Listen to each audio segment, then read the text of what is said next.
Welcome to the Connectors Podcast, the show that explores the importance of making meaningful connections for personal and professional growth and happiness.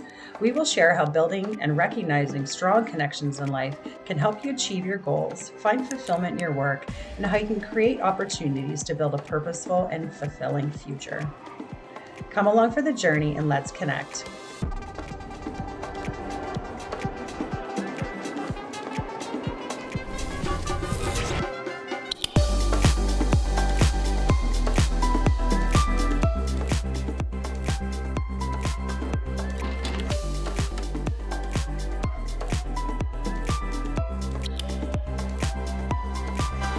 Hello and welcome to the Connectors Podcast. Today, I would love to introduce our guest. He is the CEO and co-founder of Liminal and Climate Tech Supercluster.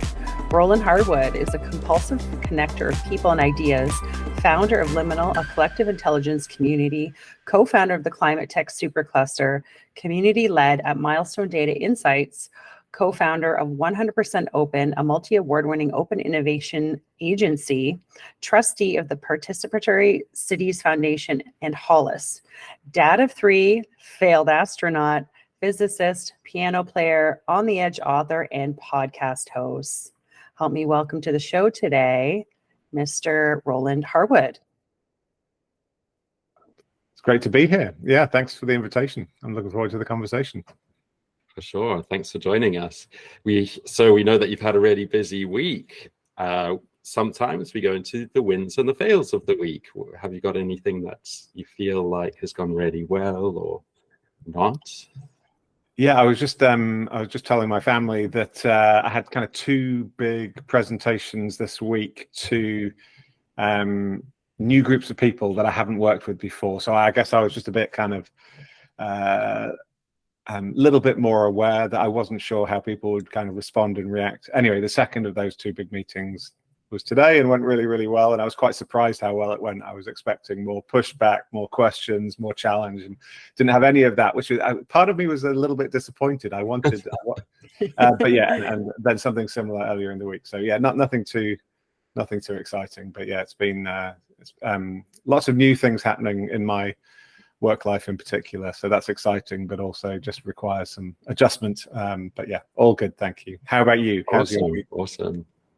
My week's been good. It's like the last 2 weeks have been, I've had 4 days of conferences, which has been lovely. I love networking and getting all these ideas and sharing ideas and seeing if you can get a little bit of work here and there. So that's been amazing. That's definitely the wins. It's lovely to see people face to face again.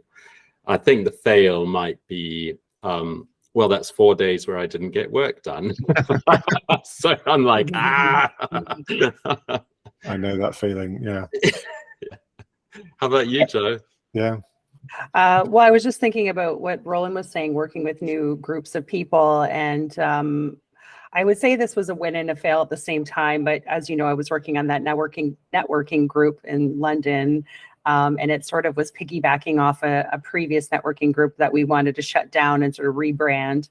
And there were some new faces that I was working with I had never worked with before, and it just sort of came to a head. And with all the other things I have going on, and I'm trying to refocus some of my priorities, it just didn't feel like my heart was in it with this group, and it was difficult trying to get decisions made and to move things forward. So I had to understand that it maybe wasn't the right time for me to be in that space, but at the same time, it was a good practice of working with some different people, and then recognizing that, maybe I could do something a little different next time. So, yeah.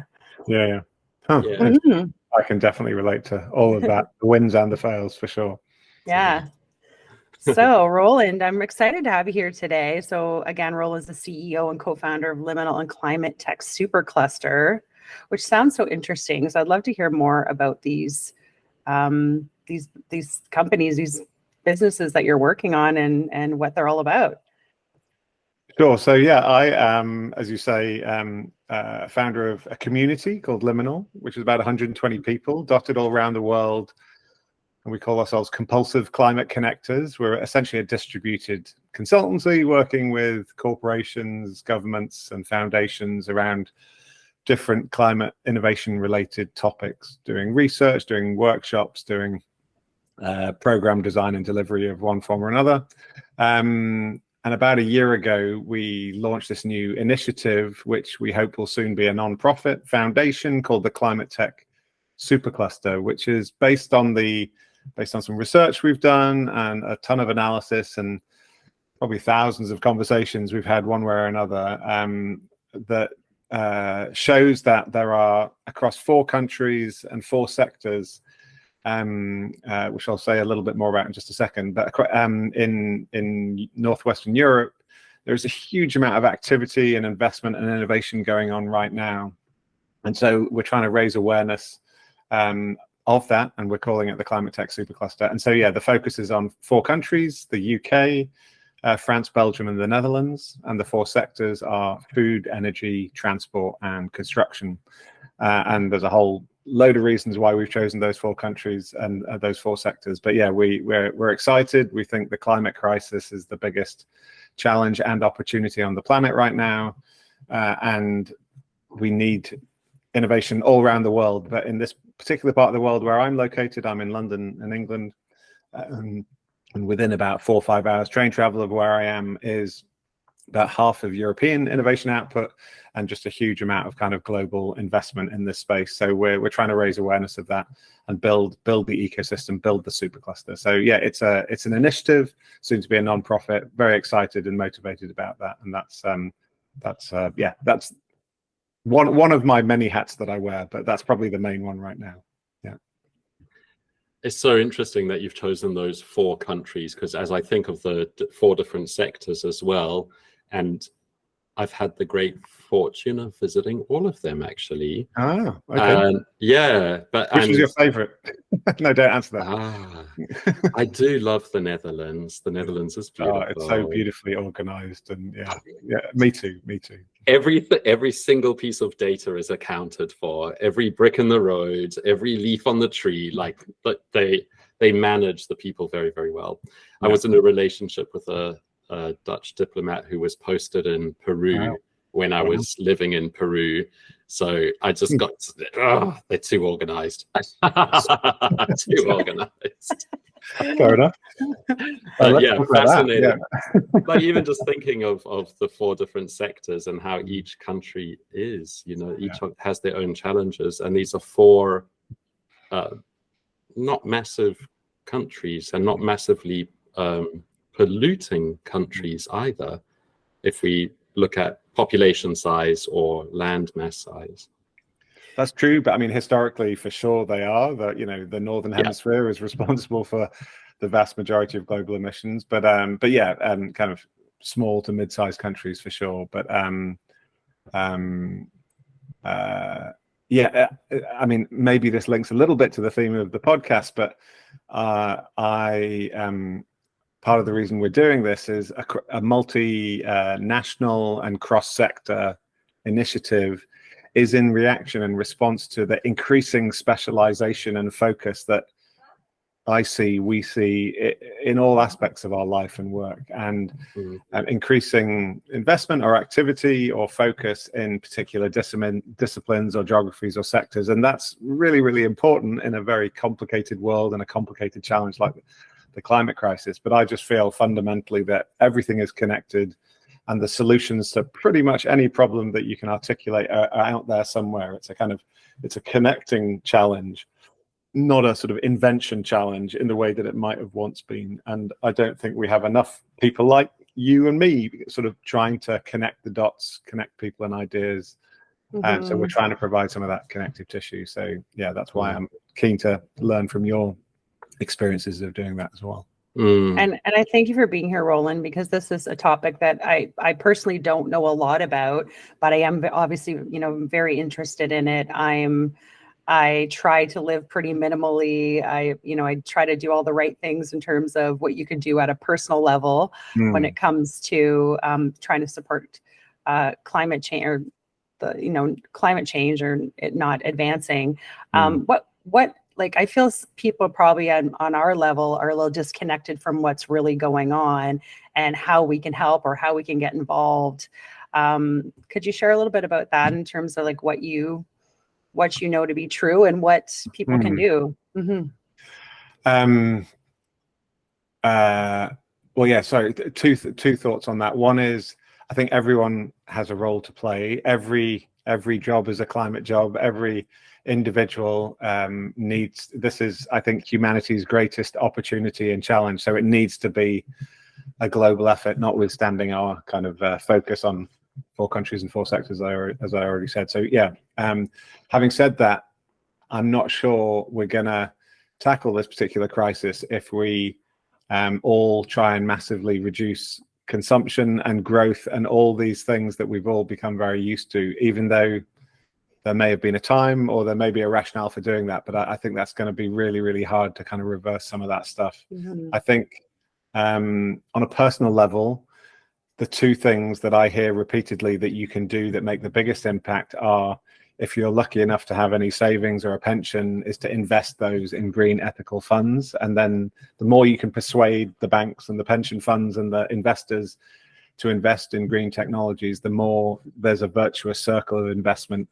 The more people want to do that, and the more, you know, the thing that really makes the world go round, which is these huge flows of capital around the planet, will be pointed towards these huge commercial opportunities. You know, renewable energies are cheaper than fossil fuels these days already, but the financial incentives and what have you aren't there. So some people pressure by investing, you know, if you're lucky enough to have some money to be able to do that, is one of the best things that you can do. And I'll tell you from personal experience, because I do have a modest pension, and I tried successfully, but it took me quite a long time, about 3 years ago, to convert everything out, all the companies I was investing in through this kind of managed pension fund, into non-fossil fuel based companies. And I don't want to single out my particular pension provider, I'm sure they're all like this, but they made it really, really difficult for you to do that. And I really had to insist. And so I was a extreme user, and I think the more people ask, the more they will respond to that. The other thing, and again, conscious this is not this is a controversial topic in the UK this week, because it's been in the news for all the wrong reasons, but moving towards more plant-based diets is something that on an individual level really, really helps. That doesn't mean necessarily cutting everything out, but just being more mindful of that. There's huge protein shortages coming in the future, so we're all going to have to get our protein from different sources, and that frees up agricultural land that can be used for renewable energy, and it has, again, these kind of flywheel effects. But really, just to slightly contradict everything I just said, I think on an individual level, there's only a limited impact we can have as individuals. I think it's the global flow of capital and the politicians or the corporations or those really kind of global institutions that really need to kind of get behind and instigate those policies and invest in those new technologies of the future. And so I guess coming back to an individual level, anything that you can do in terms of placing a vote or, you know, campaigning in whatever capacity that feels, you know, right for you. I think that's also something that I'm trying to figure out how to embed that in my life and my work. But sorry, the final thing I'll say is I've just started working part-time with another company. This is one of the things at the beginning I said I was a little bit sort of nervous about, with this kind of big new presentation just the other day. And I've sort of made it my mission within this company that doesn't have a big kind of climate sustainability focus to really try and push that. And so far I'm getting lots of receptive noises. We'll see how that plays out, but you know, that's something I'm trying to do currently within my work. Yeah. It sounds like you need a clone of yourself. You sound like you're pretty busy. You have a lot to go. Well, yeah. So I was aware of the plant-based diet. I have heard that before, if we can reduce how much we consume meat consumption. So I was aware of that one. Now the investing in green ethical funds, I have not. So that is interesting. And I do have a pension myself, and I'm thinking about, I will look into that. So yeah, thank you for that. Mhm. Yeah, Well, I hope it's easier than mine was 3 years ago. Let me. Yeah, let we'll me see. We'll I'll let you see. know. Canada likes its oil. Yeah, It's like that's true. it's Well, so does the 45% of our GDP, unfortunately. Yeah. Like people don't realize it, but we're very, very much an oil-based country. Mhm. Well, I saw a little. I'm sorry, just to interrupt briefly, but I Yeah. saw a little thing on social media the other day about different countries' biggest exports, and I was surprised to see that the UK, where I live, our biggest export is also petroleum, which I think it was for Canada too. So yeah, we share that in common in terms of our two countries, and so it's going to be a big challenge to shift away from that. Anyway, but yeah, that's maybe a conversation for another day or another podcast. But yeah, it's a big shift, isn't it? Yeah. But definitely talking about connecting communities is super, super important. And as you say, these ideas are already there. Last Friday, I was at this conference that was called Connected Communities, and it's about small groups of English-speaking communities doing research and grassroots development on the ground in Quebec. So it's like across the whole province, which is really massive. And how do you get all these people the same toolkits and the same things so that they can start the process and start doing the work? So yeah, we're talking about it, but it's certainly only in some sectors or some industries or some areas of the world for sure. Yeah, no, that's interesting. We're also working on a project at the moment with 50 towns and cities, again, around transitioning to net zero and sustainability, but we're trying to find how can some of these cities learn from each other, collaborate with each other on shared opportunities and interests. And it's really, really hard. But I do feel that when it comes to especially climate, but also other forms of change and transformation, that kind of towns and cities are almost the perfect unit of action. They have enough critical mass that you can have creativity and innovation and serendipity and all these things, but they're small enough as well to act and be agile and nimble in a way that I don't think countries or continents can anymore for various reasons. So I'm excited about that challenge. If you learn how to do that, let me know.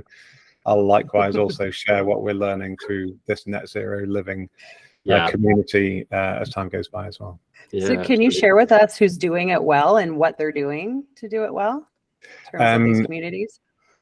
Sure. So which bit of it, Joe, you mean? So getting to net zero, or, what cities and towns have you been working with that you've recognized? What are they already doing well? And how can other people, I guess, learn from them and what they're doing? Sure. So, I mean, well, two places immediately spring to mind, and they're incredibly different. So one is a small but fast-growing town in the UK called Exeter, which probably, I'm guessing you might not have heard of, but it's 200,000 people, I think. And the other is the country of Costa Rica, which is in the last. I love Costa Rica. Anyone that's talked to me knows. Sorry. But they've had, their rainforests were massively depleted only a couple of decades ago, and through, to be, notwithstanding my somewhat critical comments about national and political kind of leadership around climate earlier, I think there has been really strong and positive and proactive kind of political leadership there in Costa Rica, and they've really kind of turned around ecologically the rainforests and the impact. As I understand it, I've never been to Costa Rica. I've been to neighboring countries, but not Costa Rica itself. So that's kind of secondhand that springs to mind. But yeah, the city of Exeter, I've done a lot of work in and around the city of Exeter. Apparently it has more kind of climate scientists per head of population than any other city in Europe. I think I'm right in saying that. That's somebody else's information. They have something called the Met Office, which is the meteorological office, which is like the weather monitoring service in the UK. And Exeter University is a real kind of center of excellence around climate innovation amongst many other kind of institutions and organizations with expertise in that space. But what I found really interesting and refreshing about the work I've done there through an outfit called Exeter City Futures, which is now no longer in existence for reasons that probably not relevant for this podcast, but I could tell you a bit more about if you're interested. But One is a really entrepreneurial approach to kind of city leadership. So it wasn't led by kind of local government. It was led by local successful entrepreneurs who were passionate around climate and wanted to do something about that. And the other is a really kind of compelling story, which took them 5 or 6 years to get right. So they started out with quite a moralistic story about we need to save the planet, we need to be green, we need to eat less meat, we need to, you know, invest in green pension funds and all those things that I said at the beginning. And a lot of people are very resistant to those narratives. But when you say to the citizens and residents of a city like Exeter, do you want to make Exeter the best place to live and work that it possibly can be, then nobody who lives in that place is going to say no to that question. And so and becoming a greener, more sustainable place is the way that you realize that vision. So I think there's a lot that the climate movement and other movements as well can learn from portraying a more hopeful vision of the future, and one that kind of inspires participation and action. So those are two that spring to mind. There are many, many more all around the world as well. But yeah. What's your connection with Costa Rica, Joe? Have you been? Oh yeah, I went last year for 2 weeks, and I feel it was a very it was one of those trips that I took when I got home. It was a great new perspective that I got when I was there. And I just really enjoyed the environment, the people, the culture, obviously the weather, the water, all those things. But it was just something about that country that spoke to me. So one interesting thing though, when I was there, a lot of people burned garbage, which I thought was weird. So when you were talking about all this in Costa Rica, that's what I immediately thought of. And my friends that lived there, they said the area that they lived in, from what they were aware of, a lot of people burned garbage there. So I'm uncertain why, or if they don't have a really good garbage system. But yeah. In neighboring countries, I know that, I don't know if it's Guatemala or Nicaragua, but one of those countries actually made the national river have a seat in the parliament. So they have to consider the waterways and the nature that comes from it, and actually give it a voice in parliament where issues are discussed around this. I'll try and find a link for us about that. That's interesting.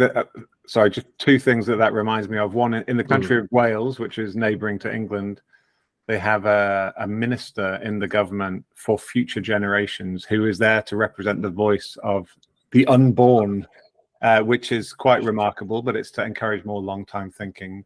And the island of Palau, which I think is in the Pacific, but I'm not entirely sure, it's tiny, but they've instigated something called the Palau Pledge, where when you get a visa and you enter the country, you get a stamp in your passport, which you have to sign, and it's a pledge to protect the biodiversity of the island. And apparently, it's had just that simple action of people having to sign this pledge. It's a crime.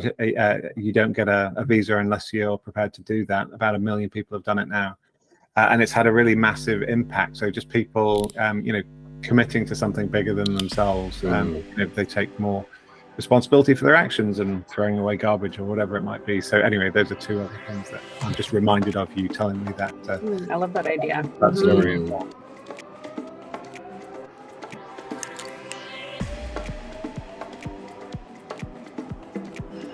We'd love to hear from you. Please engage with us on Instagram, LinkedIn, Facebook, or YouTube.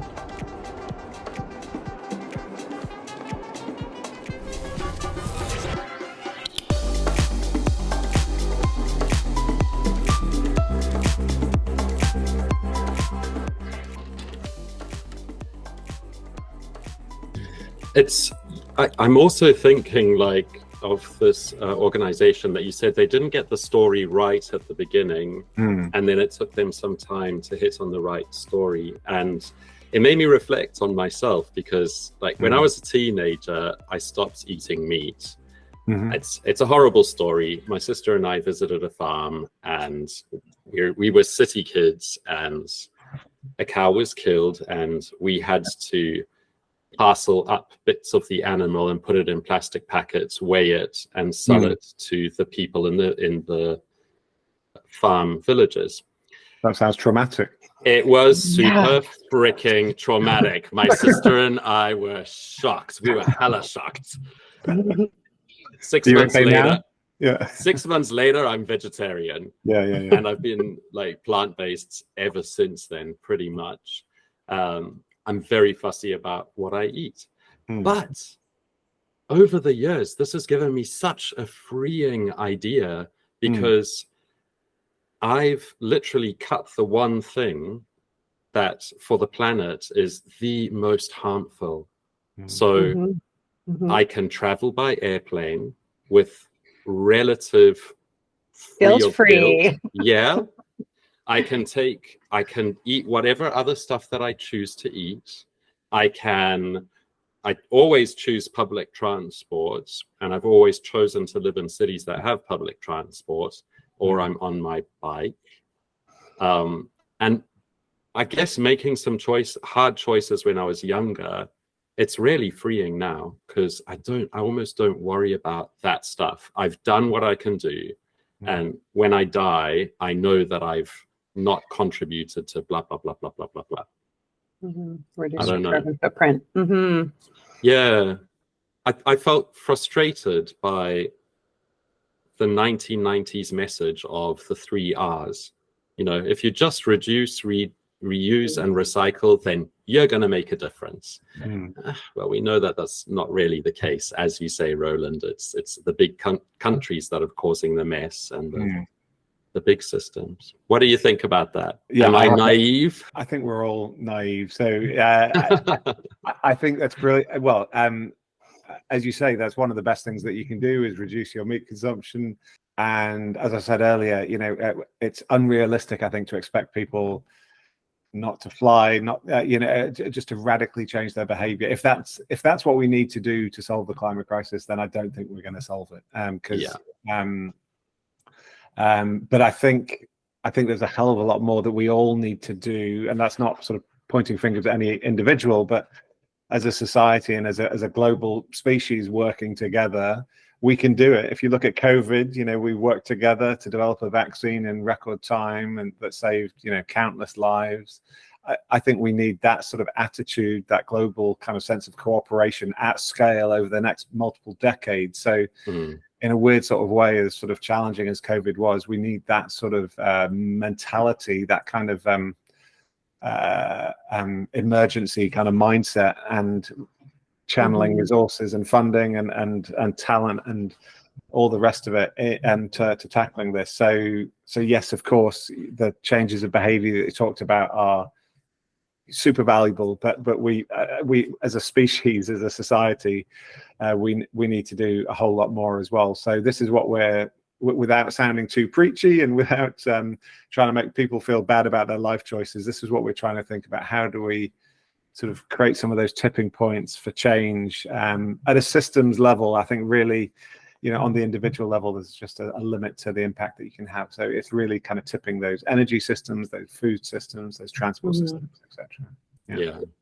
Yeah. I definitely don't recommend everyone to go vegetarian tomorrow. Like, it's not for everyone. It might, you know, but certainly there's things that we can still do. Sure. Yeah. Tell us about why you're a failed astronaut.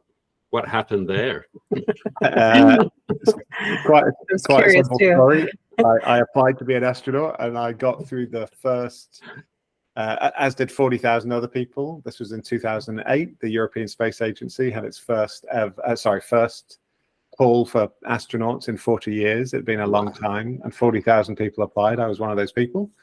And I got through the first 3 or 4 rounds, I can't remember now, including they flew me to Hamburg and subjected me to all kinds of tests, which is quite challenging. And I've got 3 kids. My second child, my son, had just been born about a month earlier, so I hadn't really slept at all for a month, which is my excuse for not getting any further. Not that it's my son's fault. No, but it's a real thing. But I got down to the final of 40,000 people. I got down to the final 800, which is pretty good, and no further than that. So yeah, I sort of slightly jokingly say, but I think it's good to try, and in that case fail. And I'm 49 now, and not a fan at all, in fact, of kind of space tourism, Bezos and Musk kind of racing to get to Mars or get to the moon or what have you. Having said that, I would absolutely adore to see the Earth from space one day, if there's a way for that to happen. And I remember vividly, aged about 10, well, I had an uncle that worked for NASA years ago. He's long since passed away now, but half my family are American. And yeah, one of my uncles worked for NASA, and he used to send me in the 80s little models of the space shuttle, which was, wow. And I was kind of, because of him and all the rest of it, I was kind of just obsessed with space. And I remember around that time watching TV program here in the UK called John Craven's News Around. It was like a news program for children. And John Craven, who was the presenter, said that in 10 years or 20 years, I can't quite remember the timescale, but like holidays to space will be like, everyone will be going, on their holidays to space. And I, as a gullible 10-year-old who was obsessed with space, internalized this at a deep level. And John Craven is still around occasionally on the BBC. You still see him. He's very old now, but if I ever get to meet him, I'm going to tell him that he sort of crushed my dreams. But anyway, I still hope that one day I might get the opportunity to do that, but certainly not by giving Jeff Bezos $250,000. Not that I have that kind of money anyway, but I think that's a pretty obscene way of doing it. Yeah, we don't really bring up Elon Musk or Jeff Bezos on the show. Yeah, those who shall not be mentioned. We call them the unmentionables. No, I think it's obscene that such a huge amount of wealth, which is essentially just a bunch of numbers floating around the cloud, are in the hands of such few people, and that they're firmly committed with getting themselves off the planet and leaving the mess to the rest of us. Whereas they could all get together and literally sort it out. Like just this philosophy of wanting to gather money and sit on money as the, it's a very odd thing for me. But, me too. It is deeply strange, isn't it? And unfortunately, in the last couple of decades, we've been going in the wrong direction in terms of inequality certainly in North America and the UK and Europe as well. After World War II, I think that deep inequality that has been the historic norm was getting better for several decades, but we've gone in the opposite direction again. And I do think that's something we need to redress. But that's a whole other podcast or a longer conversation. But I'm also find that particularly challenging. Yeah. Oh my God. You're right. That is a whole other conversation. I mean, we could talk about that if you like, but every it's billionaire. The war on women. It's the war on skilled workplaces versus non-skilled labor, and how half of the jobs, which were female jobs, were labeled non-skilled labor. And then in the 60s, where women started working and getting their own independence and having their careers, the governments and corporations decided to punish everyone by pulling down the wages as the cost of living and inflation keeps going up. Well, let's not go down that rabbit hole right now. Maybe we shouldn't. Sorry, I went down that one. I can see Roland wants to say something. It's all good. I think he wants to move us on. I'll cut that bit out. It's all good. So Roland, we asked on our intake, we like to know, what are questions that you wish people would ask you? And I like this just because sometimes we want to share things with people. They don't ever ask us, and we want them to be curious. So I can't remember what I wrote. So you asked we asked to ask you, what are you on the edge of right now? Okay. Well, so that was a shameless plug because I wrote a book called On the Edge. Yes, please tell us about your book, which we were going to bring up anyway. So So I mentioned earlier that 5 years ago I founded this community called Liminal, and liminal is a concept and a word that means to be in transition, or there's numerous interpretations, but that's one of them. So to be on the edge of a new way of being or a new state, and so a liminal space is a space of possibility where you can reinvent yourself potentially. So culturally, something like a bar mitzvah or a bat mitzvah in your teenage years is when you say goodbye to your childhood. In Jewish culture, you say goodbye to your childhood and you sort of embrace the adulthood that is soon to come, but in that liminal space where you're neither a child nor an adult, otherwise known as being a teenager. Mm-hmm. And I have 3 of them in my home right now. It's an opportunity to reinvent yourself. And there are, I think we're all in transition in all aspects of our life and work, a huge amount of the time, far more so than I think perhaps our parents' generation and our parents' parents. Maybe not our parents' parents, but I think we're all slightly different ages on this call. But and I've done this recently. I've given a few talks linked to my book, which is called On the Edge, where I've asked very, very different rooms of people who is in transition in some aspect of their life or work right now. And pretty much without fail, I'd say 95% of people in every room raise their hand. And I don't think that's a topic that there's a huge amount of sort of guidance and help and support and models and frameworks for people to help them navigate that. So I attempted, essentially through my own podcast, also called On the Edge, where I've interviewed 50 people now, I think, to distill some of what I've learned from those conversations into a very short book. It's only 10,000 words. It can be read in an hour.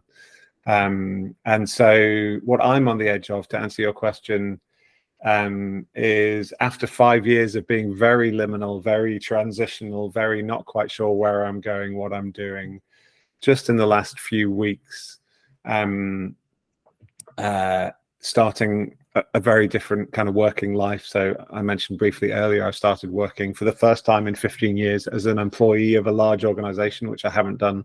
Been running my own things for the last 15 years. So that feels like a big change, a big transition, and really doubling down on some of these kind of climate projects that I talked about earlier. On a personal level, my eldest son is about to go off to university. Well, at the end of the school year, so we've still got another 9 months to go, but this weekend we're going to check out universities. And so just in our personal capacity, that feels just huge. That's a whole new transition. Leaving home. So I'm on the edge of several things, both work and personally. What about you, Joe? What are you on the edge? Oh, I like that. Okay, because I'm in that space for sure right now, as Quentin knows. Some details I cannot share, but some that I can. I also have a 17-year-old, and he's in his last year of high school. He's not ready to go to university yet, but I can imagine how that starts to feel once they're ready to start venturing off. And I'm definitely on the edge personally of finding what my real focus, direction, passion, all those things are. I've learned a lot about myself over the last, since my divorce 8 years ago, but also more recently been doing a lot of personal healing.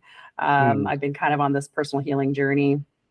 And transitioning from having a son that was around all the time and really needed me a lot to now he's in the space of not needing me as much. So I'm in a very transitional time, and just looking at what really lights me up right now at the moment. I've been in corporate too for 22 years. So that's also, that's been coming to, I've been getting into this new space of, am I enjoying this still? Is this really where I fit? Is this really what I want? Is this who I am? So there's a lot of that. There's a lot of that going on at the moment. As I transition out of this, me needing to be a mother so heavily all the time, and having now some space to really figure out what I want.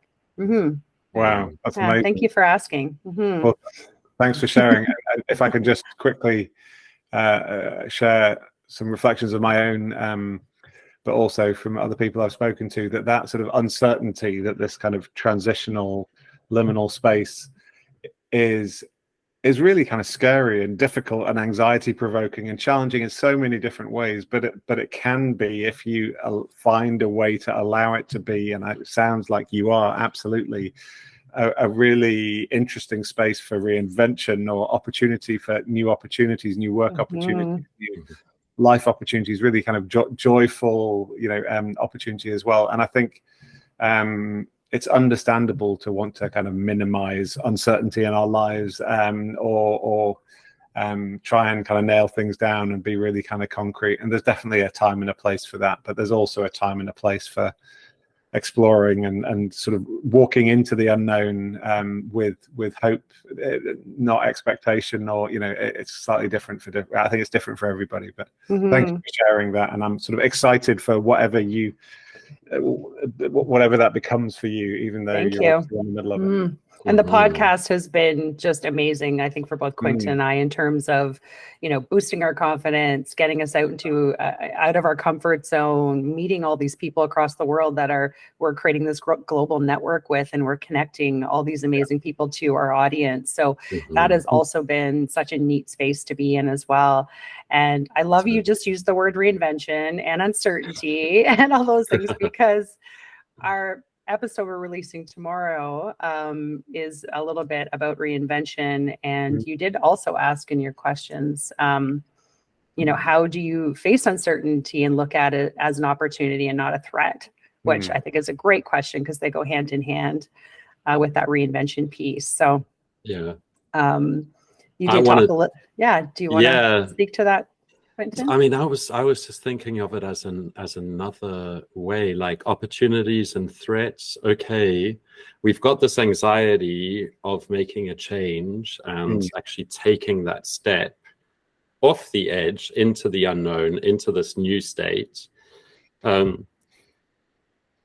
I used to do a lot of performing, so I was a music teacher and I played the violin. And I always used to say to the young people, I know that you got butterflies in your stomach. They're not going to go away, but like they can either feel bad, or you can push the energy into excitement and engaging with the people in front of you, and push the energy out and reach out and see what that does. So just try and change it and bring energy into the system. I redirect. I think I've read kind of quite hardcore academic journal articles that sort of demonstrate that it's easier to reframe anxiety as excitement than it is to suppress anxiety, because it's excitement and anxiety are physiologically very similar. It's that kind of butterflies in the stomach, it's the sort of nervous energy or whatever it might be. So you can almost trick yourself into flipping that, if it doesn't always work and it depends on the circumstances, but kind of flipping that anxiety into excitement. But there's a woman called Margaret Heffernan who has written many books, and they're all excellent. Well, I haven't read them all, but I assume they're all excellent. The ones I've read are excellent. The one I'm thinking of she wrote is called Uncharted, which is about facing uncertainty, and I interviewed her for the podcast as well. I think she might be Canadian now that I think about it. But anyway, she really helped reframe uncertainty for me when I spoke with her a few years ago with a little thought experiment, namely, who realistically wants to know what they're going to get for their next birthday? Imagine, I gave you a list with everything you're going to get. How would that change, the joy and the pleasure and of, the surprise of, your birthday? And then on a more kind of somber and serious note, how would you live your life differently if somehow, obviously this is impossible, but you knew exactly the date and time that you were going to die? If you knew you had 23 years, 6 months left, how would that change the way you go about your life? And she said it would be like waiting for the bus to come. It would kind of take all the joy and the joy out of life. And I think she's right. And I think so. Sometimes reframing uncertainty, of course, it can be scary, not knowing how you're going to pay the rent, or what your child's going to do in the future, or there's plenty of reasons to be fearful of the unknown, and I'm not diminishing that, and I struggle with that every single day of my life. But so sometimes, just hearing Margaret, or the thing that you just mentioned, that you taught your students on a musical basis, but also Margaret sort of playing these little thought experiments about, who really wants certainty about their birthday presents or the day they're going to die or whatever it might be. And so for me, it felt, to me at least, really intuitively right, and I'd never thought of it in those terms. So that's one. Now, if I wrote my own birthday list for people, I think I'd be excited because I feel like this is exactly what I want. I must admit, I'm quite hard to buy for because I just buy what kind of within reason what I want. So usually, if people get me gifts, they're getting me something I usually didn't particularly want or ask for. So anyway. And sorry, the name of the author is Margaret. What's her last name again? Heffernan. Heffernan. Okay. Heffernan, I think. Okay, we'll make sure that we put that in the show notes as well, that reference. So thank you for that. I love those thought experiments. Very interesting. Yeah. Very quick reframings. Hey? Yeah. One question that we always ask is, what does connection mean to you?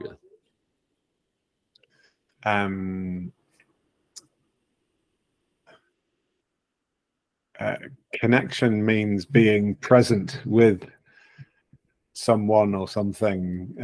I think so. It's it's about being in that moment that we're in now. You know, the three of us, and I guess triggering some kind of emotional response as well as the other responses we might have to the things that we're saying and what have you. So for me, it's I describe myself as a compulsive connector of people and ideas. And so when it comes to people, there's just that little joy of, meeting a fellow traveler or finding something you have in common with someone, or, somebody you both know in common. There's every single person you'll ever meet knows something you don't. So how can you learn from them? How can they learn from you? And it's just that really kind of joyful connection that you can have with people. And similarly with connecting ideas, there's usually, all new ideas are simply the combination of two or more old ideas. And it's just when you have that aha moment where often when you least expect it, something might occur to you where you sort of piece two random scraps together into something new. So I think connection is the feeling of landing in the present tense. And that's a wonderful thing. I love that. It's my favorite question because everybody answers it differently. So yes, yeah, it's so lovely. It's really, really, thank you. That's very well. I love the question, and sorry, I should attribute that final sentence to a singer, performer, artist called Kay Tempest, who wrote a beautiful book called Unconnection. So I was actually quoting her there. So that might be another reference in case anybody's interested. Kay Tempest. Yeah, we'll make sure we put that in the notes too. Beautiful. That was lovely. Yeah. So we've talked about how you are a compulsive connector. We've talked about how you've been an entrepreneur and a freelancer, and for 15 years you've had all of these amazing ideas of connecting people, connecting ideas, getting people to connect deeper with nature, with the climate change, and these huge systems and cycles that are going on right now. You've talked about connecting with your family and your teenagers and how they're changing and how they're on the edge of transformation, and this is pushing a transformation for you. Is there anything else that you want to mention? Anything another? We want our listeners to know. Yeah.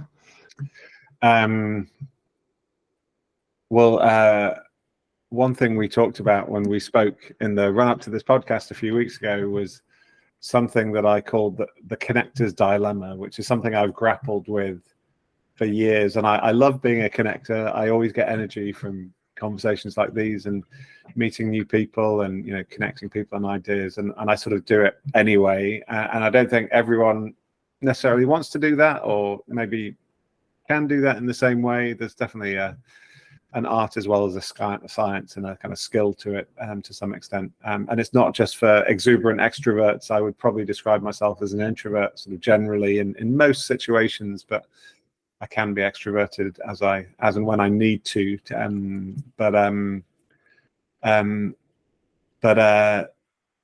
The connector's dilemma, I think, is something that I've certainly faced and I've seen with other people who are connectors or organizations who are connectors as well. I think it's easy to give, but maybe not sort of get sufficient in return to kind of make that sustainable and scalable. And I think on an individual level, that's depleting for me, and I need to make sure that I'm sort of, spending enough time earning money to, pay for everything I need to pay for, rather than just having random coffees with people, as much as I kind of love that and enjoy that. But so that's an ever-present kind of challenge in my life, but I think I can just about navigate that, and I've figured out a way of making that work. But when it comes to sort of climate innovation and what we started talking about in the beginning, everybody I talk to in this space, in the climate tech, climate innovation world, absolutely wants to be part of a thriving ecosystem or community where they can meet interesting people and hear interesting ideas. But very, very few people see it as their responsibility to make that happen and to facilitate and convene and connect.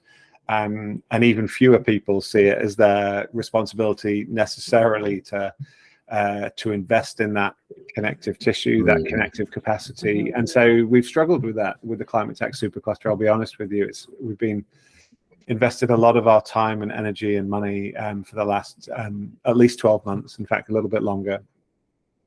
And we know it's ambitious. This is the 4 countries, 4 sectors thing that I talked about at the beginning. So it's big in ambition, big in scale, big in geographic footprint, big in every dimension. And I think that's kind of scary and off-putting to certain people.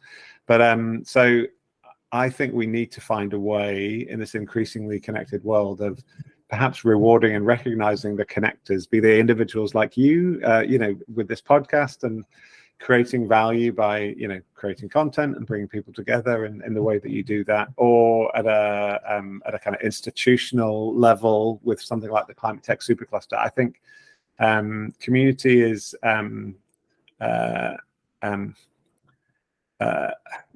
part of this is a bit of a deviation, but I'm part of a running group that I go to every Tuesday, and it's organized by a lovely kind of retired couple who are very fit and healthy and very lovely people, but they've had a lot going on in the last year, and they've had to just recently say we can't keep on organizing the running group because they've got lots of other things.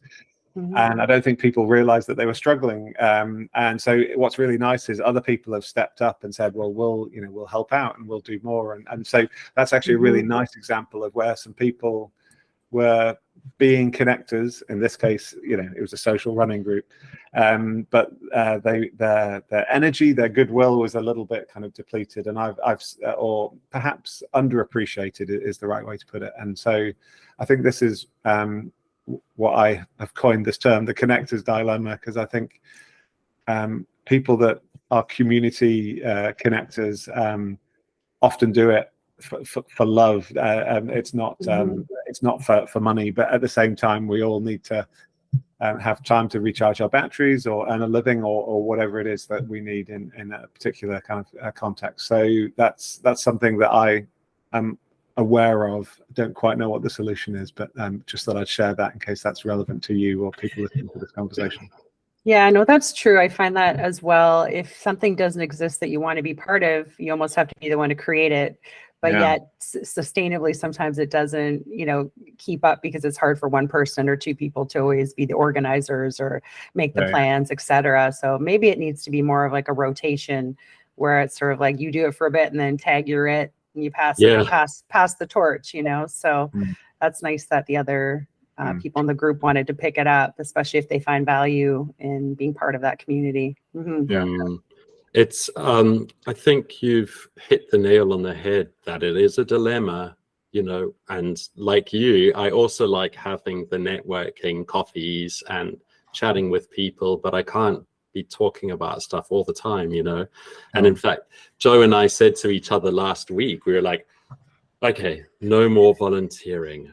You got to tell me, like, if I suggest to you one more project that I go, this is cool, you just got to be like, Quentin, no. Are you bringing in dough? Are you making some money? That's it. And you can say yes. Yeah, exactly. And Joe's decision to not continue with the networking group is partly because of that dilemma, So yeah, it's a huge one.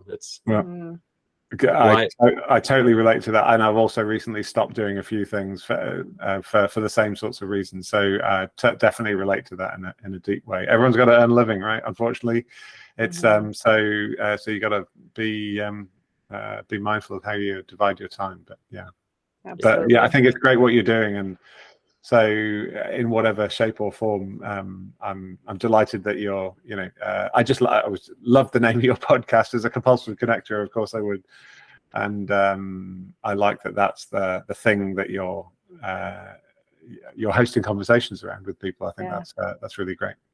Thank you, Roland. I appreciate you being here. Yeah. We really appreciate it. We love connecting people to our audience. How can our audience connect to you? How can they get a hold of you, Roland? Sure. So I'm pretty easy to find on social media. Roland Harwood on Twitter, LinkedIn, Instagram, and then Liminal. The community that I've talked about a few times is just weareliminal.co, and then Climate Tech Supercluster is climatetechsupercluster.com. Those are probably the three best places to find me right now. Awesome. Well, we thank you so much for being here. I loved this conversation today. I think there's a lot more we can learn about climate change. We will make sure that we put all the links to Liminal and to the Climate Tech Supercluster and all the other resources mentioned in our show notes. And thank you for being here, Roland. Great. Thank you so much, Joe. Thank you, Quentin. It's been great spending time with you this evening. Thanks a lot.